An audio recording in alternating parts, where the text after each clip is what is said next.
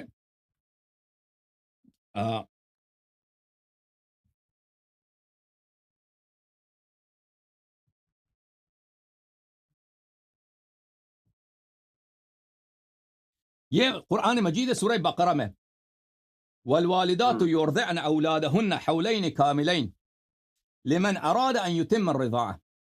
والدات مائیں جو ہیں اپنے اولاد کو 2 سال کامل دودھ دے دیں. یہ حکم کس کے لیے؟ جو رضاعت کو کامل کرنا، یعنی مکمل رضاعت کرنا، مکمل بریسٹ فیڈنگ کرنا چاہے، مکمل بریسٹ فیڈنگ 2 سال، ٹھیک ہے. وعلى المولود له رزقهن وكسوتهن بالمعروف، اور بچے کا جو باپ ہے اس کو جو ہے خرچہ دینا ہوگا. عورت کا، جو عورت دودھ دے رہے بچے کو، اس کا خرچہ کس پر ہے؟ اس بچے کے باپ پر ہے، یعنی شوہر پر ہے. اچھا، وعلى الوارث، اس کے بعد فرمائے وعلى الوارث مثل ذلك، اور وارث پہ اگر وہ شوہر مر چکا ہے، اس کا وارث ہے، تو اس کو بھی اس ماں کو جو بچے کو دودھ دے رہا ہے، اس میت شوہر کے وارث پہ واجب ہے کہ اس ماں کا خرچہ دے دے. لیکن بیچ میں یہ جملہ معترضہ آیا، لا تکلف نفس الا وسعها لا تضار والدة بولدها ولا مولود له بولده. لا تکلف اللہ نفس الا وسعها، اللہ تعالیٰ کسی پر اس کے بوجھ سے زیادہ حکم نہیں دیتا. اور والدہ کو اگر کوئی مثلا اپنی بچے کی وجہ سے ضرر نہیں پہنچنی چاہیے، کہ اگر کوئی چیز اس کے لیے حرج ہو تو وہ اس سے بھی کام نکالا جائے. ولا مولود له بولده، اور والد کو بچے کی وجہ سے ضرر نہیں پہنچنی چاہیے. تو یہ بالکل جملہ معترضہ ہے، یہ بالکل جملہ معترضہ، یہاں پر ہونا یہ چاہیے تھا. دیکھیں، وعلى المولود له رزقهن وكسوتهن بالمعروف وعلى الوارث مثل ذلك. اگر یہ متصل ہوتا تو اس میں کوئی بات نہیں، بیچ میں ایک جملہ معترضہ آیا. اچھا، اللہ آپ کا بھلا کرے. میں آپ کو اس کے مثالیں بہت زیادہ ہیں. اچھا، مثلا او كصيب من السماء فيه ظلمات ورعد وبرق يجعلون اصابعهم في آذانهم من الصواعق حذر الموت يكاد البرق يخطف ابصارهم. اس گرجدار بارش کی طرح جو آسمان سے گرجدار بارش نازل ہوتی ہے، اس میں تاریکی بھی ہے، اس میں گرج بھی ہے، اس میں برق لائٹننگ بھی ہے. تو وہ جب یہ آتا ہے تو انسان کو ڈر لگتا ہے، انسان اپنے ہاتھوں کو، انگلیوں کو کان میں رکھتا ہے، تاکہ انسان کو ڈر لگتا ہے کہ کہیں مر نہ جائیں، اتنی خوفدار بارش ہوتی ہے. یکاد البرق یخطف ابصارهم، اس بارش کی جو اتنی تیز ہے کہ انسان کی آنکھ کو وہ کیا کر دیتا ہے، انسان کی آنکھ کو وہ کو اڑا دیتا ہے، نظر سامنے کو نظر کچھ نہیں آتا کچھ لمحوں کے لیے، بجلی جو ہے اتنی تیز ہوتی ہے. اچھا، واللہ محیط بالکافرین، یہ بیچ میں واللہ محیط بالکافرین، یہ جملہ معترضہ، ٹھیک ہے نا، جملہ معترضہ. اگر یہ نہ بھی آتا تو اس میں کوئی حرج نہیں تھا. اس طرح قرآن مجید میں بہت ہے جملہ معترضہ. اوکے جناب، سمجھ میں آیا؟ یہ جملہ معترضہ ہے. اگر آپ کہتے ہیں کہ شان نزول ازواج ہے، دیکھیں عزیزو، شان نزول ترتیب سے ثابت نہیں ہوتی، شان نزول سیاق و سباق سے ثابت نہیں ہوتی. شان نزول کی یہ حدیث کس کے لیے، یہ آیت کس کے لیے ہے؟ یہ حدیث سے ثابت ہوگی. حدیث سب اہل بیت الطاہرین علیہ الصلوۃ والسلام کے لیے. یہ اپنے علماء سے جا کے پوچھو، وہ جو فراڈ کرتے ہیں آپ کے ساتھ، دلیل کچھ بھی نہیں ہے ان کے پاس، دلیل کچھ بھی نہیں ہے. ہاں، دلیل ان کے پاس کچھ بھی نہیں ہے، صرف یہی ہے کہ ان کے پاس ترتیب ہے آیات کی، بس اسی سے استدلال کرتے ہیں. اور کتنے قرآنی قواعد کو وہ اپنے پیروں کے نیچے تلے دبا لیتے ہیں اور وائلیٹ کرتے ہیں، تاکہ اہل بیت علیہ الصلوۃ والسلام کی ایک شان کا انکار کیا جا سکے.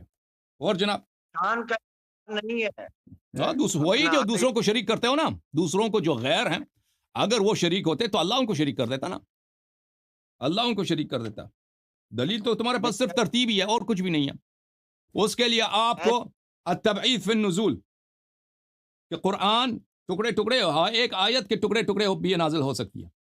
العدول من الخطاب کہ خطاب میں عدول، یہ دو قاعدے. تیسرا قاعدہ الاعتراض، جملہ معترض. یہ سب قاعدے جو ہیں یہ اس کو دباؤ، اس کو کچڑے میں ڈال دو تاکہ اہل بیت علیہم الصلوۃ والسلام کی عصمت کا انکار کیا جائے، تاکہ ازواج کو مطہر بنایا جائے، تاکہ ازواج کو مطہر بنایا جائے. تو اگر ہاں تو یہ ہے نا جو ان کی شان میں ہے دوسروں کو دیا جائے، تو اس کے لیے ان قواعد کو انکار کرنا ہوگا. مزید بولو. ہاں ہم اہل بیت کی عزت میں کوئی فرق نہیں کرتے، لیکن جو بہت فرق بات کرتے ہیں، بہت فرق کرتے ہیں، جی بہت فرق کرتے ہیں. آپ انکار کرتے ہیں نا جو چیز ان کے متعلق ہے اس کو آپ کہتے ہیں ازواج مطہرات. ازواج کیسے مطہرات بن گئے بھائی؟ کیوں نبی صلی اللہ علیہ وسلم نے یہ آیت ازواج کے لیے نہیں پڑھی ہے؟ آپ کو زیادہ قرآن آتا ہے یا ان کو آتا ہے؟ نہیں میری بات تو سنیں نا، بے شک آپ کو زیادہ آتا ہے معلوم ہے، لیکن میں یہ کہہ رہا ہوں کہ وہاں جو حدیث آئی ہے، پہلے تو آپ یہ بتائیں کہ وہ حدیث کس نے بیان کی ہے؟ آیت حدیث تطہیرہ والی قدر کی حضرت بی 30 بی صحابی عائشہ نے 30 صحابی نے بیان ہاں کیا، 30 صحابی نے بیان کیا. ہاں عائشہ بھی تو ہیں، بی بی عائشہ بھی تو ہیں، تو آپ جی ہاں یہ وہ بھی ہیں. بتائیں کہ صحابہ کو ازواج مطہرات یا ازواج مطہرات یا صحابہ کو اہل بیت سے وہ کیسے مطہر نہیں ہے. ازواج کو مطہر نہ بولو نا. ازواج کو کیوں مطہر بولتے ہو؟ جب آیا ان کے کیوں؟ متعلق نہیں کیوں مطہر بولتے ہیں ان کو؟ مطہرات کب سے مطہر بن گئے بھائی؟ آیا تطہیر آیا کوئی حدیث دکھاؤ. اور بھائی عائشہ خود کہتی ہے آیا اہل بیت علیہ السلام کے لیے، تو اس کو کیوں مطہر بناتے ہو؟ مطہرات آپ یہ زبردستی مطہرات. اگر قرآن اگر تم اس دین کو مانتے ہو، قرآن کو مانتے ہو، تو قرآن والے وانا جو رسول صلی اللہ علیہ وآلہ وسلم ہے اس نے اس آیت کو خمسہ طیبہ کے لیے پڑھا ہے.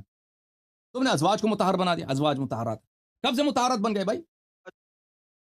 اور سر آپ وہ پڑھ کے دیکھیں، یہی آیت پڑھ کے دیکھیں، اس میں اللہ نے کیا کہا؟ وہ عرض کیا نا، نبی بس میں نے وہ 3 قاعدہ آپ کے سامنے رکھ دیا، بلکہ 4. ایک ترتیب ثابت کرو کہ اللہ کی جانب سے. دوسرا یہ ثابت کرو کہ یہاں پہ جو ہے التبعیض فی النزول، نزول میں تبعیض اس کو باطل کرو. پھر العدول فی الخطاب اس کو باطل کرو. پھر جو ہے جملہ معترضہ اس کا انکار کرو. یہ کسی بھی مولوی کے بس میں نہیں ہے. اس کے بعد آپ ان 4 باتوں کو ثابت کر کے پھر آپ سیاق و سبات سے استدلال کر سکتے ہیں. وَإِلَّا نہیں، وَإِلَّا یہ آیت خود کہہ رہا ہے کہ یہاں پہ خطاب میں عدول ہے. خطاب میں یعنی خطاب پہ شروع میں ازواج سے پھر عدول کر گیا ہے، خطاب کسی اور سے. جیسا اِنَّا أَرْسَلْنَاكَ شَاهِدًا وَمُبَشِّرًا وَنَذِيرًا لِتُؤْمِنُوا بِاللَّهِ وَرَسُولِهِ. اس طرح عدول ہے خطاب میں، واضح پتہ چل رہا ہے. ہاں اور پھر اس کے ساتھ احادیث جو ہیں، احادیث روایات کہ اہل بیت اطہار علیہ السلام کے لیے. اوکے ایک اور سوال کرنا چاہتا ہوں. جی سر. یہ آپ حدیث کرتاس پیش کرتے ہیں، بس کافی ہے. 2 اور لوگ انتظار کر رہے ہیں، چھوڑ دیں ان کو. حدیث کرتاس کو کبھی اور کال کرو نا. دوسرے لوگ بھی منتظر ہیں بھائی، دوسرے لوگ منتظر ہیں یہاں پہ. ٹھیک ہے نا؟ Okay, thank you.